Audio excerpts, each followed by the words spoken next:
That has nothing to do with the bill either. So I think you all know both sides had caucuses earlier today, and one of the first things I pointed out is that we're going to go to the floor today because we're all curious to see who are the 18 votes.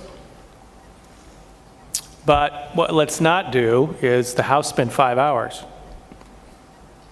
So let's try and keep this to 2 hours or less, because the points that are in OLIS from the House for 5 hours carry as well on this side of the chamber.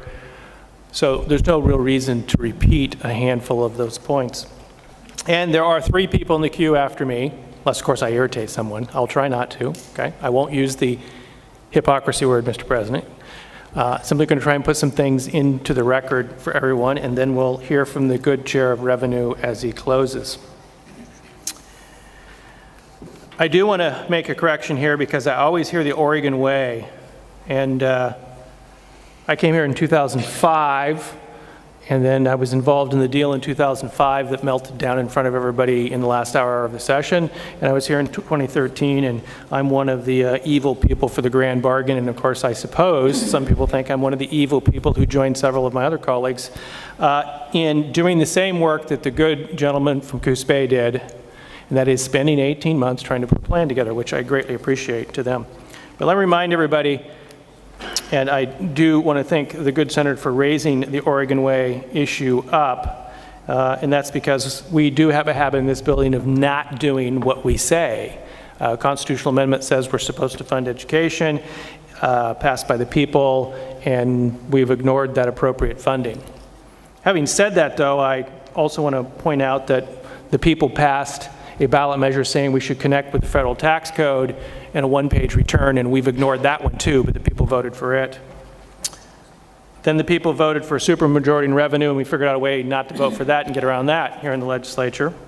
And then the people voted for full funding to CTE, and I'm glad it's addressed in this bill, but of course we ignored that people's vote too. Then they voted for full funding in outdoor school, and we ignored that vote too. And then they voted for veterans, and luckily the governor ignored that one, and we, the legislature, said, no, you're not going to do that. We're going to go back and do it the right way. I do also want to point out, if you've looked at the data from the Legislative Revenue Office, is everybody is going to pay something across the board. Now, to get to 5 hours, we would start pulling bills to the floor, and we'd start making amendments and referrals back to the committee, but we're not going to do that. I'm simply going to point out to you several things. On your desk is a sample amendment, the A39. I'm only putting this into the record. You actually don't need to read A to Z replacements and AA to QQ replacements. That's 37 exemptions in this bill, plus the 3 more that are actually out there. What the A39 would have done is repealed those exemptions that are out there, and I suppose wherever they came from, and the deal's cut for that. The second point, Mr. President, is then we have the A40. And I hope that we come back and address the A40 in the future, and this is why, because when we got through all the stakeholders and all the people that had to pay the gas tax, we realized that you send a check out with this list of good deeds we're going to go do, and in this case, a really well thought out list of items from the co-chairs of that committee, and they don't do it, you don't have any teeth. And so in the transportation piece, we did put teeth into it, and what the A40 would have done is simply put in accountability so that if we give money for these actions, that they actually transpire. And I'm going to come back to that point, Mr. President, unless, of course, I run out of time, which is fine, too.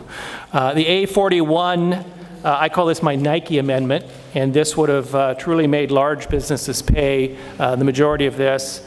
I also have a bill called the Nike bill that they don't like. You can imagine why, because it strips them of their 2213 special tax status. Also on your desk, just for clarity, so that we all stick in the same book, is an LC opinion.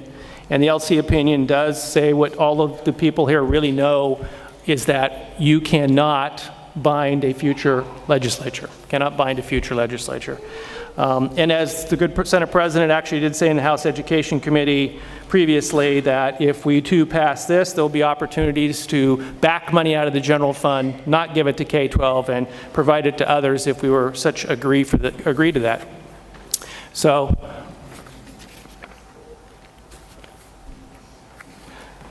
I also have on your desk an interesting piece for you, just to make sure in the record. And this is probably the most interesting piece, I think, of the entire discussion of how we either get out of here in the next couple of weeks or couple of months, or how we go forward in the future.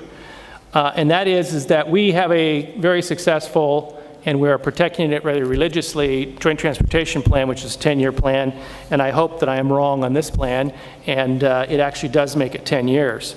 But I put on your desk the board of directors of the OBI, and the reason I put that down there is it's the legislators here. We're the ones that are elected to be locked in the room, even with boxing gloves if necessary, to ensure we come up with a good product that comes out. The bill, as far as I see in reading it, isn't going to protect small businesses. And I do want to correct people. There is a lot of difference between corporate registrations and actually people filing for tax returns.